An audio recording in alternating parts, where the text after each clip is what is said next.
Thank you for joining us. You're tuned to the Leg Up, our domestic thoroughbred weekly preview podcast. And I believe, Stephen, as I introduced Stephen Hunt to our leading pricer, that we might be going to air for the first time.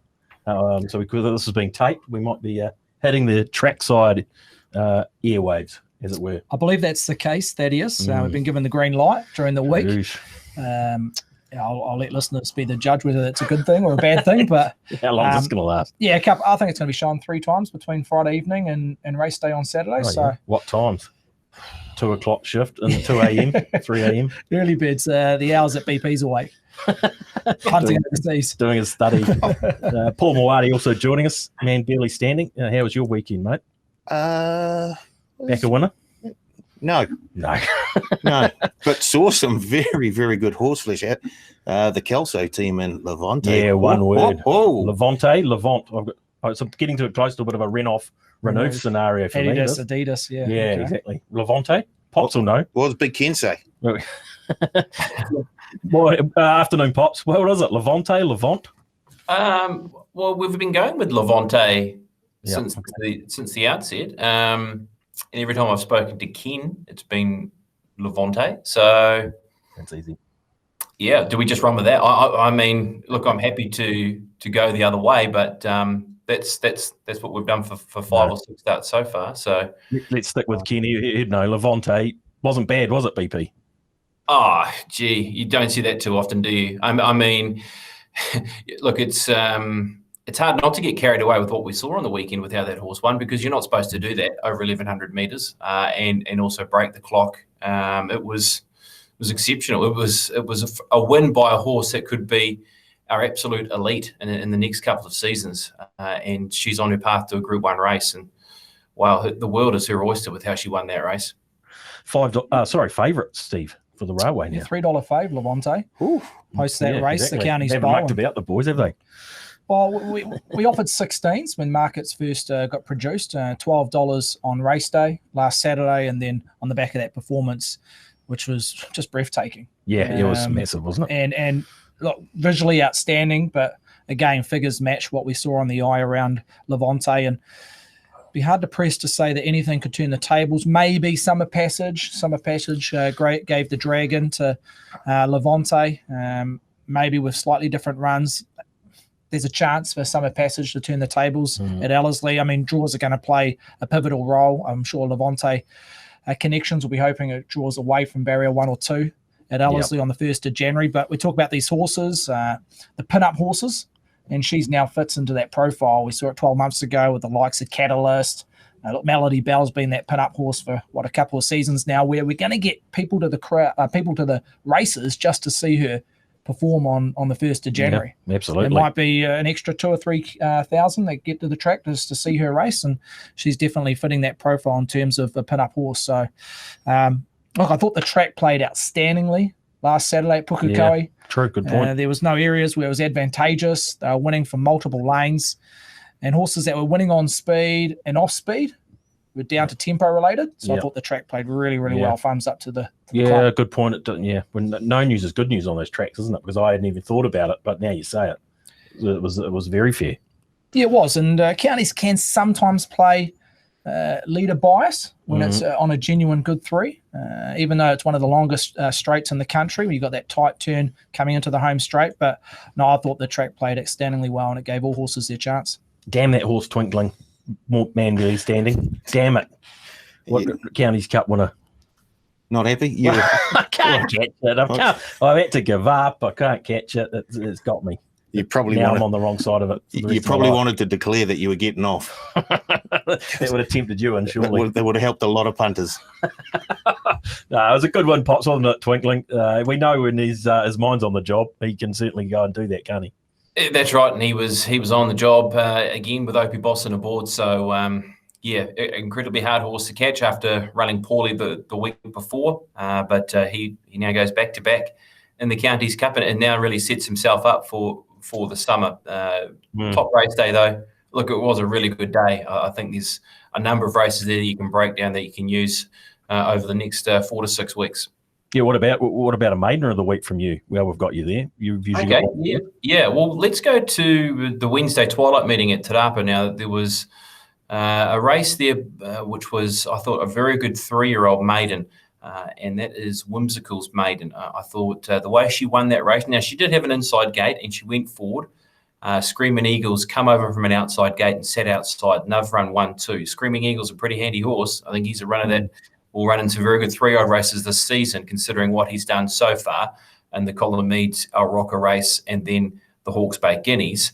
His run with 8 weeks between runs after coming off a wide gate, I thought was pretty handy as well to run second. And the third horse in that race as well, Combel Fee, was also very good tango time as well. So I just think Whimsical looks like a horse who can get to a race like, maybe the Oaks. Obviously, she's a 3-year-old filly by Savabeel, so you're probably thinking that at this stage. And in behind, just could be one of those races, a little bit like the Edit Maiden, where we've seen horses bounce out of that race. I think we've seen 3 winners out of that race. I think we might see a few out of this as well. Yeah, okay. The Edit Maiden, yeah, absolutely. Yeah, okay. Whimsical yesterday for Stephen Marsh. Good one and very good one. Do you like those twilight meetings, man? Barely standing? They do it for you? Oh, I think they're very, very good at this time of the year. Yeah. It gives, I guess, the punters an opportunity to maybe go in for half a day of work, not like, unlike yourself. Not unlike yourself. Full days here, mate. That. And then pop off down and maybe take myself. What are you talking about? Maybe take the team down for a day at the races over Christmas. Yeah. Some very, very good fields going around as well. So yeah, no, honestly, they do a good job, don't they? They do. The corporates there, the twilight meetings. There might be 6-7 race programs, and it probably suits the general public. I mean, I'm sitting here at midday twiddling my thumbs, but that's just me. I get. Well done to Wilcox too and his marketing team for picking up a big award last week. Yes, I saw that on Twitter. Yeah, very good marketing award. Few photos on Twitter there. Absolutely. Sorry, go, mate. No, just talking about Stephen Marsh and his team, Whimsical that won the maiden race yesterday, but Bourbonnier's just come out, been sold to Hong Kong. John Sire's stable, I believe, has picked up Bourbonnier. Not sure what the price tag was around Bourbonnier, which we know ran second the 2000 Guineas. So it's been taken out of the Derby already. Hasn't been taken out of the Livin Classic yet, where it's a $7 favourite. It was a $5.50 each of 2 in the Derby market with Aegon. So it's come out of that market today. Just not sure where and when it goes over to Hong Kong, but still in commission in terms of Livin Classic at this stage. Okay, that's interesting. You call them underrated. Still, can we almost? Maybe not now. Bourbonnier? Yeah. He sort of stuck under the guard. No, probably not. Yeah, he's been obviously he went under the guard heading to the 2000 Guineas. He started at double figures, but he was right in the market in terms of the Derby and Livin Classic. Okay. Yeah, okay. That's interesting news. Rightio, let's push on, team. Because we've got a big day, Ellerslie and Wanganui Cup, and Cromwell as well on Saturday, the first day of their 2-day meeting. So that's going to be interesting. Want to start with the race number 6, Steve. That's the Trevor Eagle Memorial 3-year-old feature there for 50,000. How's this market shaping up? Yeah, well, this is a second wave of 3-year-olds, horses that didn't go down to Christchurch. And Tellall's favourite at $3.70 heads the market in front of a filly called Alafia at $6 with Helsinki. Bonita Aurelia at double figures at $10. Grip, Montreux Moy, and Fleetwood Macca, $11 each of 3. A Screaming Eagle, who you'd say will be withdrawn as it raced at Waikato during the week. Bari is the best of the rest at $17. So, look, there's a bit of specking around Helsinki. Tellall's been well found at $3.70, but no clear lead. Plenty to develop between now and Saturday afternoon. These make for great betting races, Pops, don't they, this time of year? These 3-year-olds, all this upside. It's what gets you excited, isn't it?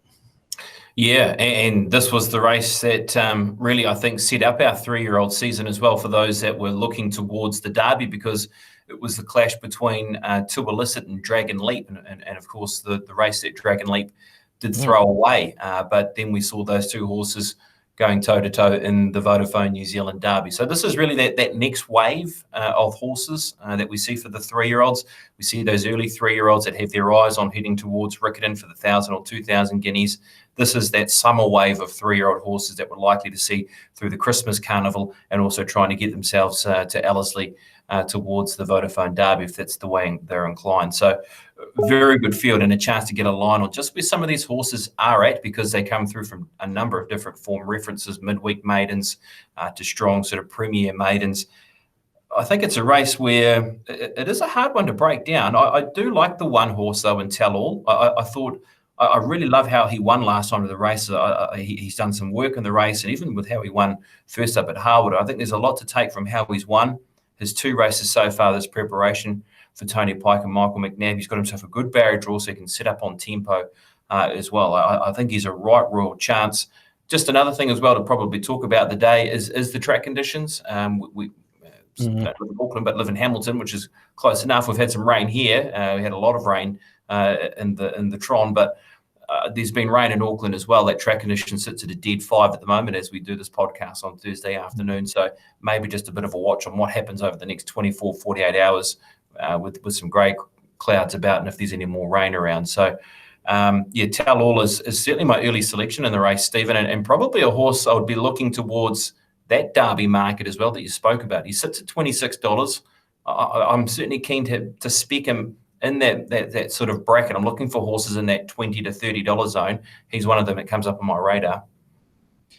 Well, I think he just ticks a lot of boxes. He's a safe play in a race that still has a lot of unknown about it. Is it hard to price up to a race like this? Oh, absolutely. Yeah. We're not rocketing with confidence in this race, and these 3-year-olds at this time of the year, they can improve 1 or 2 lengths within a couple of race starts, and they're still trying to find their order in terms of ability. And look, Tell All, it maps from that barrier 4 to be in the first 2 or 3 in running where we saw it at Ellerslie. It has that Ellerslie form line, which we know with younger horses can be a disadvantage.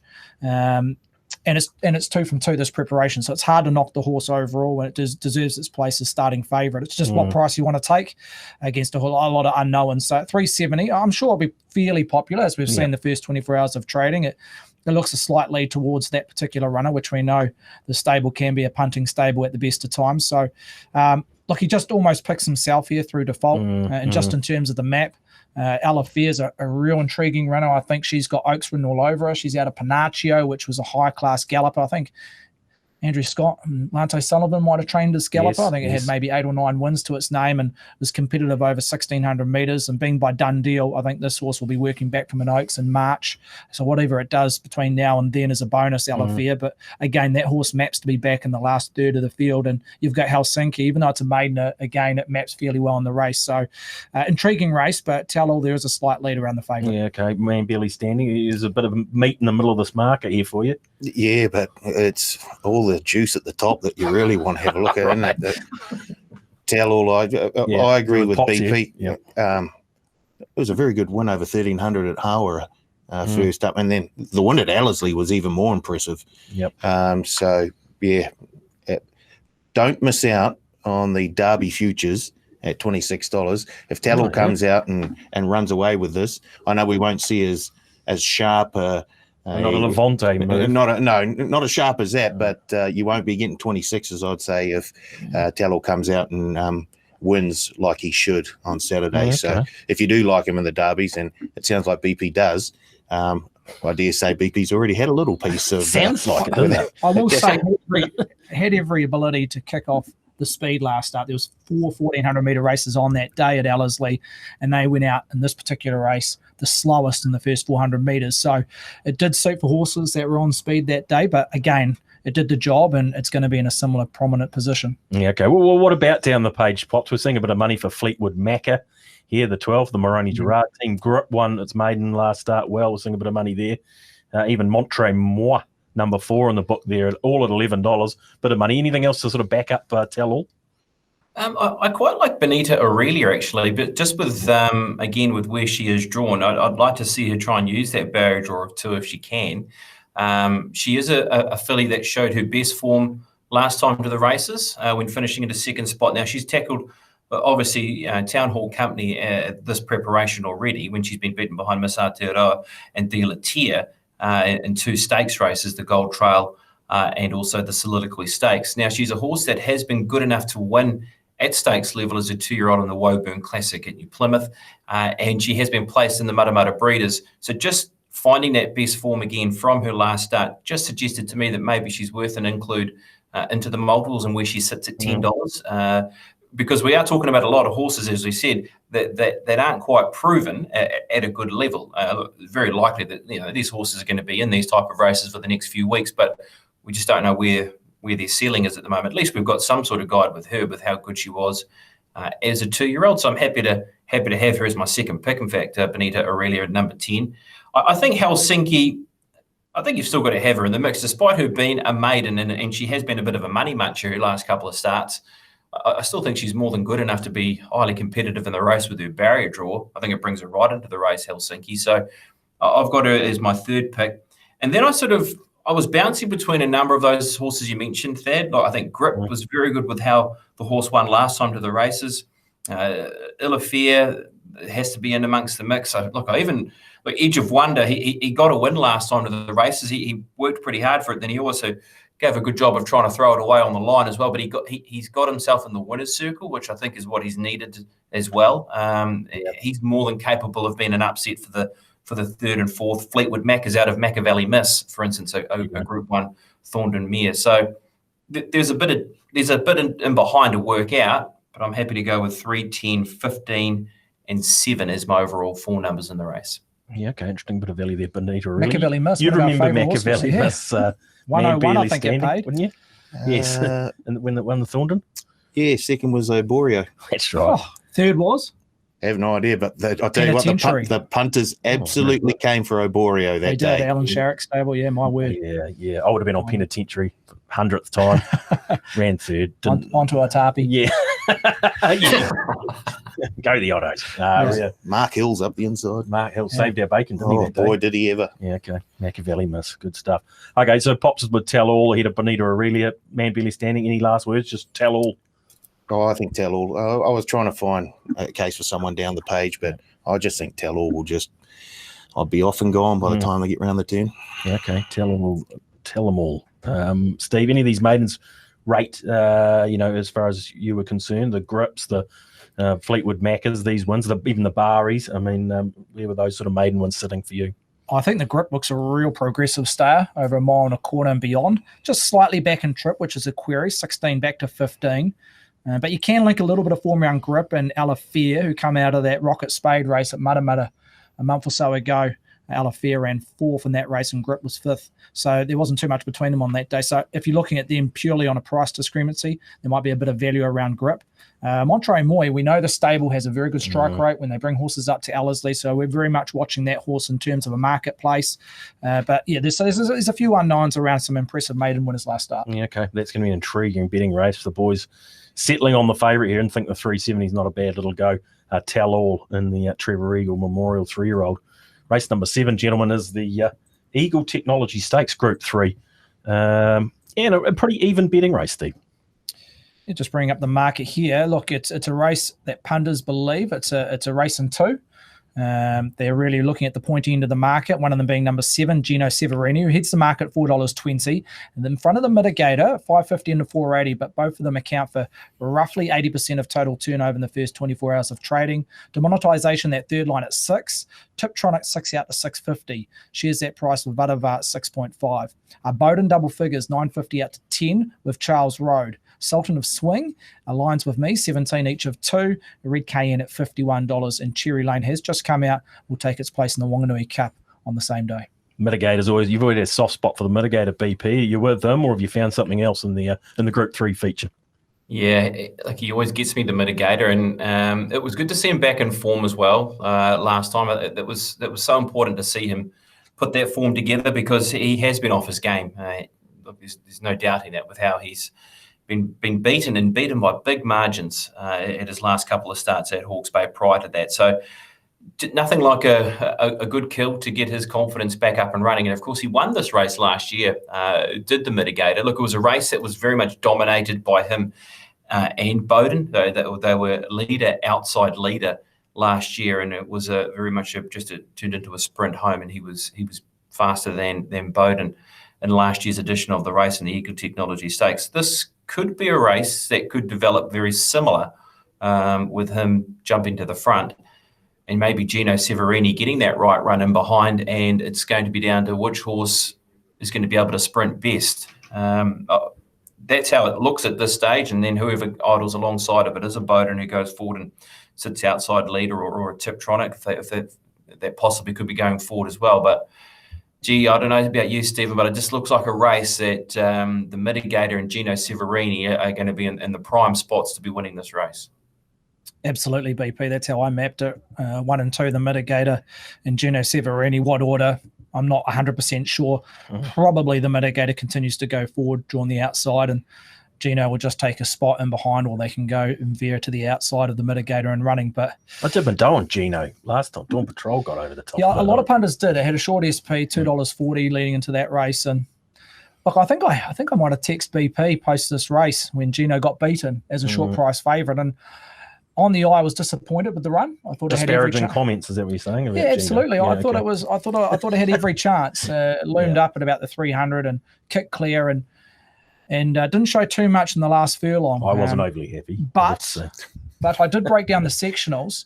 And on the eye, I thought they were just going moderate tempo, led up by the Barrister, and GINO was sitting second and running. But I broke down the sectionals, and again, there was, I think there was 4 races, as I mentioned, 1,400-metre races on that day. And they went out 3 lengths faster for the first 600 than standard time. So, and then you look at it even more as the race developed in the straight. The Barrister, who led, finished last. Monaco, who finished or was running into 3rd position around the turn, finished 3rd last, but has come out and won since. The only horse that was on speed in that first 3 or 4 in running was GINO Severini.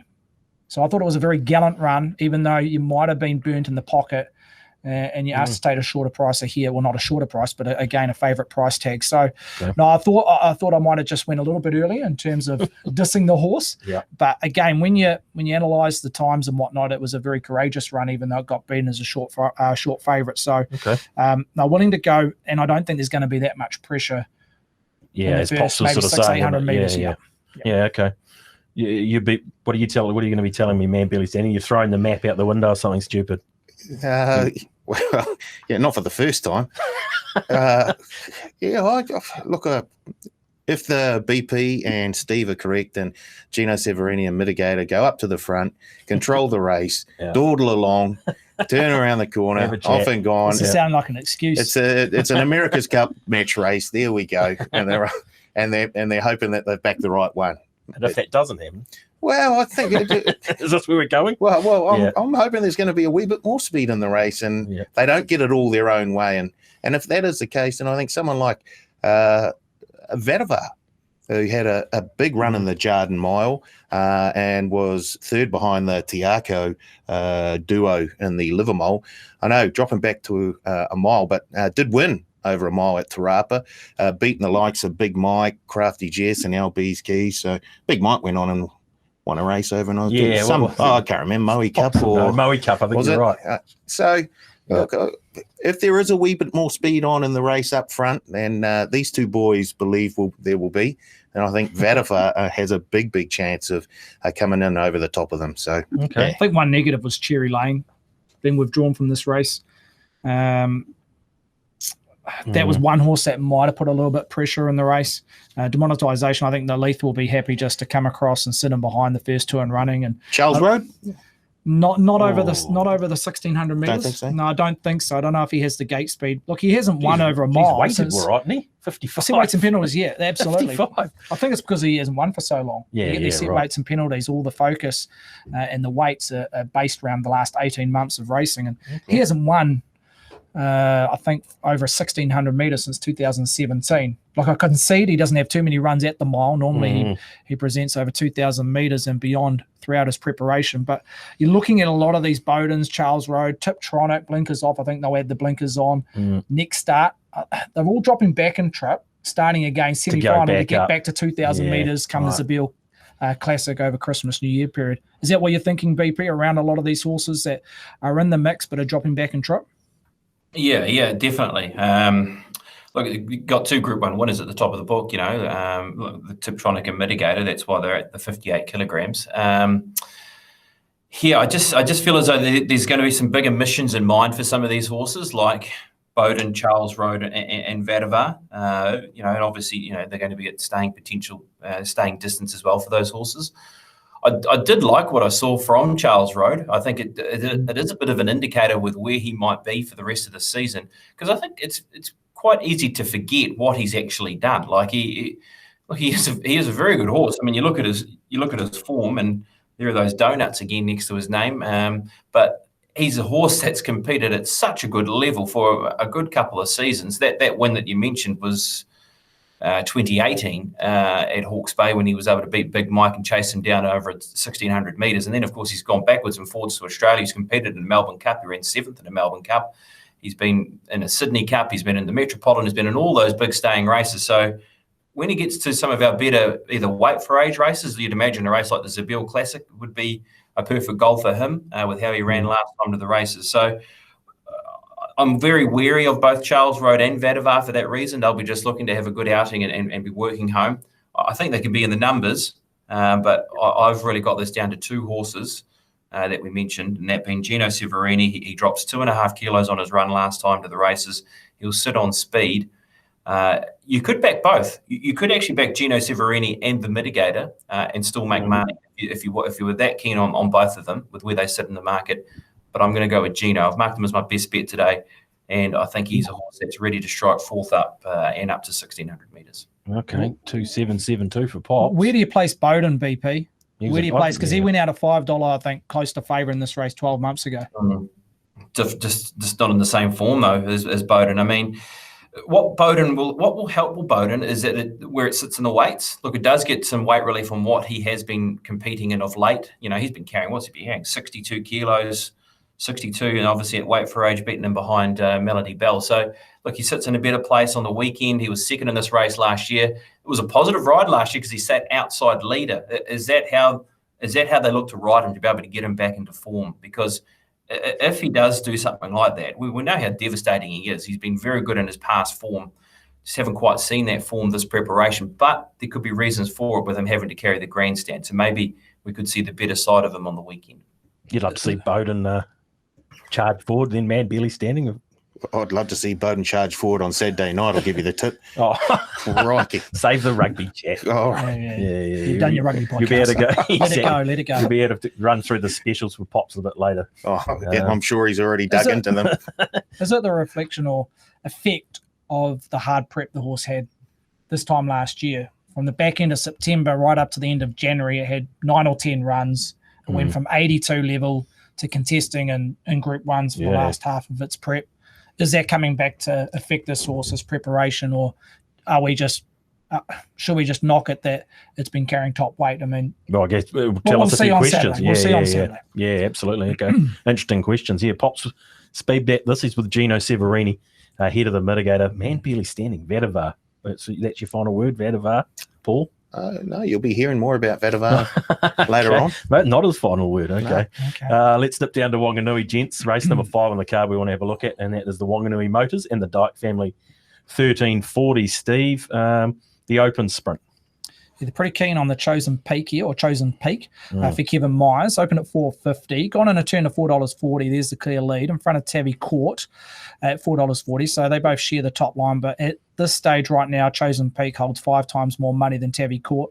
Just Ask Me at $4.80. Deerfield, who I believe will be scratched. Yeah, right. Racing around later on this afternoon at Otaki at a $6 price. Hartley at $7, who resumes. Toro del Greco at $7.50. Then a separation. Credit Manager first up, $16. King Cougar again raced today, likely scratching at $26. Maria Dior 31. Bruno Miguel at 41. So nice little lead around Chosen Peak here. Yeah, good early money for Chosen Peak, Pops. But there's a few ways you could go here in the 5th at Wanganui. There is. So again, though, I've just got this down to a 2-horse race between 2 horses in Tabby Court, number 4. Now, the track conditions heavy at this stage, and probably likely to be hovering around that bracket by the time we get to Saturday. That's going to be a massive assistance for his chances. He's won here at this venue. Happy to forgive his defeat last time to the races. He's a lot better than that. So I like him and Chosen Peak. Look, Chosen Peak is another horse who gets the form lines are on the board, and also the conditions will be there as well, because the horse loves slow to heavy ground and operates well at the venue. I mean, we all know that there's a handful of tracks around New Zealand where we play the horses for courses card, and this is certainly one of them. And the other one certainly is Rotorua. And I think on the weekend you'll find that these 2 horses have got apt form at this venue, and I find it hard to go past them. I'm with Tabby Court just in front of Chosen Peak. But as I said, maybe happy to back them both if I can make money on them both. Geez, you've got this down to 2 as well. We're going to have a field day on Saturday, man, barely standing. Oh, we're singing from the same hymn sheet this time. You're back on track. I do like Tavi Court indeed. And I agree. I think it's basically a race in 2. And I think Tavi Court might just have the edge. So I'm happy to go there. Yeah, okay. So back on the wet track, Steve, you think? Obviously, I think that's the key around Tavi Court. Obviously, it was feeling the dead track. Bar plates have gone on the front hoofs, so not ideal, but they're not. They may be a touch concerning if you're way up bar plates v concussion plates. But again, back on a heavy track, Tavi Court really identifies as a play, and back up to the 7 furlong suits. And I think it's going to get an uncontested lead here. Deerfield would have been the other horse that it would have had to fight for that position. But as we know, Deerfield going around to Otaki today, so Tavi Court gets that default lead. And maybe it's a nice little each way play. You got Tavi Court likely leader and Chosen Peak just sit off midfield and come to the outside if the track's playing that way. Still got another Quinella here. Perfect. Anything else we need, Pops?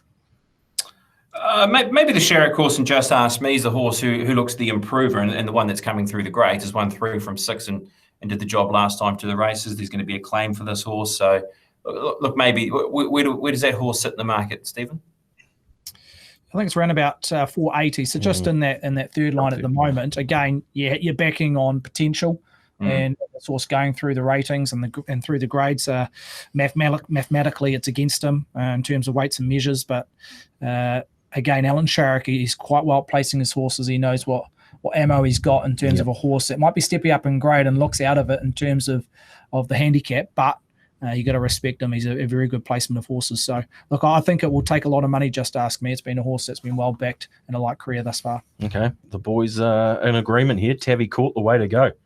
Back on the wet track, the 4 in the book. There is good money early for Chosen Peak. Guys, race number 7's the main race of the day there, the Steelform Roofing Group. Wanganui Cup, Steve, over the 2040 Cox Plate distance. Yeah, funny race. Again, a lot of this is going to come down to track conditions. It looks like they're going to be playing on a genuine heavy deck. And it's led by James Wellwood Duo and Sheriff at $4.40 and London Banker at $4.80. Both of them have slight question marks on those track conditions. Obsessive in that third line at $8, Vici at $9, La Bayer at $10, VCC at $13. Surnate's been well played in the middle market, 15 into 14, as has Cherry Lane, 15 to 14. Duplicity at $15 with Hunter Pence, and also High on Nikita and Skyfighter. Best of the rest is Watch This Space at $23. But a little bit of speaking early doors around number 9, Surnate, and number 14, Cherry Lane. Gee, track conditions crucial here, Pops, aren't they? I know London Banker didn't really love it there at Hastings when My Hard Earned was on.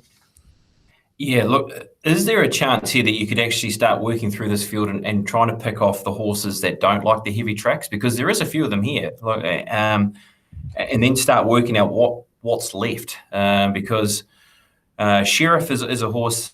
He was beaten first up on a very testing track. He's had 2 goes on a heavy and also 1 on a slow, unplaced in both of them. London Banker, 1 on a slow, unplaced at Hawke's Bay, 2 starts ago. Vici has had a start on a heavy track, 1 start, unplaced. VCC's had a 1 start on a heavy track, unplaced. So look, we're starting to peel off 4 or 5 horses that are right in this market so far. If you wanted to go that way and sort of look, they are horses that have got class on their side, but they have also struggled in the conditions as well. So I'm starting to look towards horses that have got a little bit of up and running form and also have got form in the wet ground. So the horses that I'm leaning towards are Obsessive, number 8, trained by Clayton Chipperfield. He's got very good wet form. The other horse I really like as well is the 14 in Cherry Lane. This one for Nick Bashara. Nick's got this horse spot on. I know that he believes this horse can peel this race off on the weekend. She sits at $14. She's by Redwood. She goes up in distance for the first time in her career. First time she goes beyond a mile, does just Cherry Lane. I think she's a worthy bet. She can put herself in the race at $14. I'm happy to find out if she'll see the distance out because of her slow and heavy track form. And then you've got Haim Nikita, who's another horse who's got the wet track credentials next to her name. She'll go all day in these heavy type conditions. She's been a winner here at this venue. So they're the 3 I'm really keen and gravitating towards at the moment, Stephen, and that's the thought process at the moment. Look, not dissing Sheriff and London Banker's ability. We all know that they've got tons of it. just worried about the track conditions. Yeah, I agree. Yeah. I think that the only thing I do see though is James Wellwood. They won't be afraid to withdraw potentially both horses if the track is a genuine heavy 10 come tomorrow afternoon, which looks likely. I think Sheriff with the unknown around a heavy 10 and top weight is a recipe for disaster. So I wouldn't be surprised if Sheriff comes out before London Banker. But yeah, there's a lot of races these two horses can target on a better surface in the coming weeks. So I wouldn't be surprised if we walk in the office on Saturday morning and these two are taken out of this market, Sheriff and London Banker, which will reshuffle this market. But again, you still might represent value even with deductions around the likes of Cherry Lane. Hunter Pence, who's done the business on this race in previous years and has heavy track form. Haim Nikita. VCC, I've always had an opinion about, but they did scratch this horse at Hawke's Bay on, I think, from memory, the second day when it was maybe the last day, was it? Last day when it was an off track. So that's a slight concern around VCC. I believe this horse has a nice cups race in it, but it might not be Saturday purely down to conditions. But yeah, it's a funny race to dive into at the moment with the unknown around where you sit in terms of taking a price and deductions, etc. But I wouldn't be surprised if the James Wellwood team scratch at least one of those horses. Well, they might scratch VCC to get Lubea, and it was a better run last time, Steve. It was. So look, it's been a bit of a money muncher and burn a few pockets, but again, it fits that profile. Ran second the other day. Anyway, sorry. No, it fits that profile down on the minimum, which we know is the ideal weight in terms of these cup races, Lubea. Yeah, okay. And Obsessive was better last time. You would have been pleased to see that because you've always had a bit of an opinion of the horse. You're wondering where it went for a while. Yeah, I have. Again, it's a bit of the switcheroo. On paper form, heavy track, beautiful, but all that heavy track and figures was early in its career. It was actually relishing the better surfaces. So back on a heavy track, I don't know if that's a genuine positive around Obsessive. I know one variable is key jockey change in Lisa Allpress, who's going to be very, very popular right throughout the race card. She has a fantastic book tomorrow or Saturday. Yeah, okay. That's going to be interesting to watch. You'll be spying a bit of value here, and then we're going to be cut man Billy standing. I'm sensing Cherry Lane. No, I'm going Obsessive. Okay. I do. I really do like the fact that Lisa Allpress is on board, and I do think getting back onto a heavy, I think will absolutely relish it. So, well, as Steve said, it all depends. Are the top two in the market running on Saturday or not? Yeah, it's pretty crucial, isn't it? Pretty tricky to have a race into. So you're going Obsessive, man, Billy standing? I am. Pops, you're going, what? Who'd you have on top? Cherry Lane? I'm going to go Cherry Lane. Yeah, I'm just happy to take a risk on her at the moment at $14. So if there is going to be deductions, well so be it. I think 2,040 metres is where she sits now is ready for her in her preparation. She's by Redwood, so it shouldn't be an issue with her running the distance. I thought her fourth in the Kadaka Classic was spot on behind Syracuse. And she'll like the conditions. So, yeah, Cherry Lane, Obsessive, and Haim Nikita, the other three that I was liking. Yeah, okay. Pop's going with the wet trackers. What about good old Sir Nate? Steve got back in the winner's circle. That would have been a while between drinks. Yeah, absolutely. So, you had to back the horse with a bit of trust. And Lisa Ladder's stable. Look, they had a dry patch in the last 12 months or so, but just in the last few weeks, we're just starting to see a few wins come out of that stable. And she's got the ammo, she's got the horse flesh, she's got the numbers. So, maybe her stable's just starting to fire back up. Yeah, okay. Let's hope so. Hope so for her supporters. Good money, Sir Nate early. Good money, Cherry Lane. And Pops' other one, Haim Nikita. Can he see the trading interface, Pops? Man barely standing or not? How's he know these? They're all on these ones. He moves the trading interface. Here we go. Righto, boys. Now, look, big day down south as well. Steve, what else do we need to highlight from the Saturday's card? There's some good horse flesh going around, isn't there? There is. Up at Ellerslie, there's fantastic undercard. Race 2, we've got a 2-year-old race, BP. Any thoughts about what you've heard or seen out of the trials? I think there's 12 horses going around in that juvenile race over 1,100 metres. 11 of them are Kadaka registered. So what's the oil up north? Because we don't have a clue in this market. Don't you? Beautiful. Look, there's no doubting that the American Pharaoh in Khufu of Tony Pike's team is a horse that's very good through his trials. I mean, if you got some time, have a look at his trial at Ruakaka on the 1st of September. It was very breathtaking to take in. He's a horse that they've got an enormous amount of time for. I think it was a $150,000 purchase at the sales, and there's some big bangers in amongst the ownership as well. So Look, he's drawn awkwardly, and so is Sneaky Shark, the other horse that is highly regarded out of the Te Akau barn as well. And Danielle Johnson takes the ride. Opie rode this horse at the trials. It was a very soft trial win on the inside circuit, but he's drawn in barrier number 9 as well. So they're the two that the eyes immediately went to and have been looking out for a little bit of time. And I did notice that Kufu's moved from 310 already into 260, and I also noticed a little move in the Karaka Million market from $14 into $10 as well. Doesn't miss much, does he? Doesn't miss much. Absolutely nothing. Explain yourself, please. Well, we accepted a $2,500 bet on Kufu as soon as the market opened at 310 to get its price into 260, and what I'd say it's close enough to smart money around Kufu. But there was no money in the Karaka Million. But again, we just got to react on what we're seeing final field and race day in terms of the marketplace. Lining up is what you're telling me. And lining it up. Look, the form has been franked. Kufu, who placed in its most recent trial, the third horse came out and won the 2-year-old race today at Otaki under the care of Jamie Richards. So you can line already that trial form in the last 24 hours in terms of race day form. But Kufu well supported.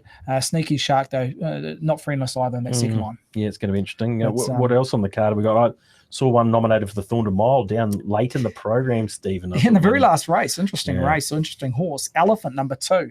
It's had the one start for one win. Emily and David Brown trained this horse, and its one win was back in March. It's had a couple of trials against open class horses. It's won both those trials. It didn't loosen the market at $5.50. It's drawn an awkward gate, but it does hold a nomination for the Thornton Mile, which those Wellington nominations came out in the last 24 hours. Futures markets will open next week around the likes of the Telegraph, Wellington Cup and Thornton Mile. But Elephant's an interesting runner and well supported, as I can see. I'm a risk manager. I thought there was a real intriguing matchup, race 5, Vamos BB v Aruva Ducci. Look, Vamos BB. Yeah, I think Vamos BB, how high is the ceiling? Who knows? But I'd almost have Aruva Ducci in that similar profile. You could have argued it should be 3 from 3. This preparation had no luck 2 starts back at Ellerslie, so it can operate at Ellerslie, which we know young horses can be a little bit timid for the very first time at HQ. But 250 plays $4 at present. There's no slight lead around those 2 horses, but they look to be really, really progressive types and horses that are going to go through the grades. Vamos BB is also holds a nomination for the Telegraph. So I don't think it's a one-horse race. A lot of people would have declared Vamos BB, but I think Aruva Ducci can hold its own definitely against that filly. Pops, thoughts on that? Yeah, I agree with Stephen. I think she's right up there, Aruva Ducci. I think she's a horse that I really like what I've seen from her. In fact, in her return to racing this preparation, she can test Vamos BB. I think the $4 there at the moment that's sitting with her second favourite is worth looking into. Look, it's a good race too, isn't it? I mean, you've got Madam Haas, Blood Warrior. They're horses that have shown enough that there's some talent in amongst the rating 74. So you get a good line. On speed, won't they, BP? Those two will be on speed. Madam Haas, Blood Warrior, they'll sit in the first 3 or 4 and running. Vamos BB, Aruva Ducci, both got sticky gates. Could be worse than midfield, both of them. So, look, Madam Haas, Blood Warrior, you wouldn't want to give them too many lengths into the straight. Yeah, okay. Must he gone with going around again earlier in the day? He looks a talented stayer, Steve, the big grey. Yeah, Opie Bosson suspended currently. Right. So he doesn't take his ride against on board that horse. So it's a horse that you need to get busy on from about 600 to 800 out from home. But look, Craig Grills doesn't lose too much there. Real progressive star. And Star Bombay, punters giving this horse one more chance in the first. Star Bombay. I see Craig's back on. And Craig, even though Danielle is on, she's not bad. I'm not sure she would have had the choice. Craig has a good affinity with Star Bombay. He's won on it twice. It's won 3 times. 2 times Craig Grills has been on board. So maybe that might be the change back at Ellerslie, right-handed. Star Bombay punters giving that one more chance. It's been disappointing 2 starts in this prep considering it's SP. Okay. Man, barely standing. Anything to add? Looking forward to anything in particular? I'm looking forward to the 2 days down in Cromwell. Friday, tomorrow, and Sunday. Yes. Of course, we'll have a double-up promotion on the first 2 races from Cromwell on Sunday. So, explain to us what a double-up is, please. All right, so place up to $50 place a fixed odds win bet on either of those two races. Yep. And if your runner wins, we'll double your winnings up to $50 Okay. in bonus bets. I like that. Yeah. I like that. What else you got for Pops? He'd be interested in any other promotions for the weekend. Try time. Yeah, just for you, Brendan. We've got try time on the All Blacks Argentina game. Place a pre-match anytime try score a bet of $30 or more through your TAB account and get a $5 bonus bet for every try scored in that game. And, of course, the Black Caps kick things, the cricket season off for us on Friday night. And we've got Super Sixes just for Brendan as well. Place a pre-match head-to-head bet of $50 or more and receive a $6 bonus bet for every 6 your team hits during the game. So that's important. Your team, not every hit, not every 6 that's in the game. Every 6 that your team hits. Where are they playing? Is it the Bay Oval? Is it? Are they at Eden Park? Eden Park. That's got Eden Park. That's what we want. Are they heading down to the Bay after that? Yes. Yeah. Right. Yeah. Okay, Eden Park. Oh, the short bound. Yeah, short bound. Flick it off the left. BP, you did a few 6s at Eden Park. Carry away now. One of those. If you're playing it behind you, I reckon Tim Seifert as a play there in the high bat. I expect Tim Seifert to really explode. He's a busy winter. Of course, been involved in the IPL and also in the Trinidad and Tobago League as well. So maybe expect him to be putting a few over the rope tomorrow. Recently engaged too, Tim Seifert. Pops. Okay. Oh, you follow him on Instagram? Yeah. Did you get the invite? I was on the radio the other day. Devon Conway? Yeah. Intriguing, isn't it? Yeah. Oh, wow. I mean, he's a run machine. Let's get him in the team. Let's find a place for him. I know it's going to be difficult to try and find a spot for him through some of the other forms of the game. Obviously, Test match and one-day cricket, but he needs to be involved because with what his numbers, they certainly do. They stack up as a quality player. Yeah. Who are our openers in the tests? So completely off topic here. Blundell and Latham. Latham, yeah. Oh yeah, okay. So obviously we're really digging into it. But look, Blundell hasn't scored a crumb this summer so far, the spring in the Plunkett Shield. He's really struggling at the top of the order. He's playing as purely as a batsman. So he's obviously playing purely as a batsman in the Black Cap side, so he's not wicket keeping. But it was a move that they were able to get runs out of him in the Boxing Day Test, and now they've sort of left with him because he scored 100 in the Boxing Day Test. You've got to keep running with it, but he's not really an opening batsman. It just happened to work that day. So how long do they keep going with this experiment? He's the incumbent player, but how long do we keep going through the summer if he keeps failing? So yeah, who knows? Intriguing stuff from Pops. We could talk it down the cricket, couldn't we? Promotions, tab.co.nz, we're Punters Lounge. Punters Lounge, check out all the T's and C's. There's plenty going on this weekend. Yeah, fantastic. Okay, bit of the daytime, gentlemen. We'll start with you, man, barely standing. Where are you taking us? Okay. I get the feeling I'm swimming against the tide here, and especially against not unusual, and especially against the speed map. But I'm going with VADAVAR. Okay. Yeah, I'm just hoping there's a wee bit more speed up front than these two boys. I believe there will be. Bowden charging along. Indeed. Okay. Throwing a little spanner in the mix, and then VADAVAR, I just think we'll finish off very, very nicely. Okay. There we go. 5. BP, bet of the day. Are we going directly against man barely standing here? Yes, I am. I'm going to go with GINO Severini as my best bet in race number 7 in the Eagle Technology Stakes. Happy to see this horse at a mile. Looks well placed on the map with the Mitigator obviously being the other speed runner, but very wary of VADAVAR, maybe stomping home down the outside, but I'll be leaning towards GINO Severini as my best bet. Okay. Have you had a chance to have a look at the Derby market, Pops? Have you had a little dig into that? You said Tell All. It's out there at $26. Can you point us into anything there? Well, the top of the market's found its place, hasn't it? We all sort of know those horses that are at the top of the market at the moment. So look at Aegons and Brando. Brando's $10, is that right? In the Derby market. So I'm trying to find something else that's a little bit further down. Yep. One horse I didn't mind yesterday, actually, by the name of Ulaanbaatar. Now, this is a Mongolian Khan runner that had a placing yesterday into third position, trained by Stephen Marsh. I was really taken by how that horse hit the line over 1,400 metres. Yep. One to watch out for. That's the one I was sort of leaning towards. And Tell All, I think, if the horse does win impressively on the weekend, there's a chance you could get a little spoil there if it tightens into the market. So they're the two that at this stage I'm looking towards. Okay, very nice. Ulaanbaatar, it was a bit of an eye catcher running third yesterday, Steve. There was a bit of money on it over the 7 furlongs too to run a race first up or on debut, and plenty of Mongolian Khans nominated for the Derby. They don't look bad, do they? No, they don't. And time and distance is going to be their friend. Okay, bit of the day from you, mate.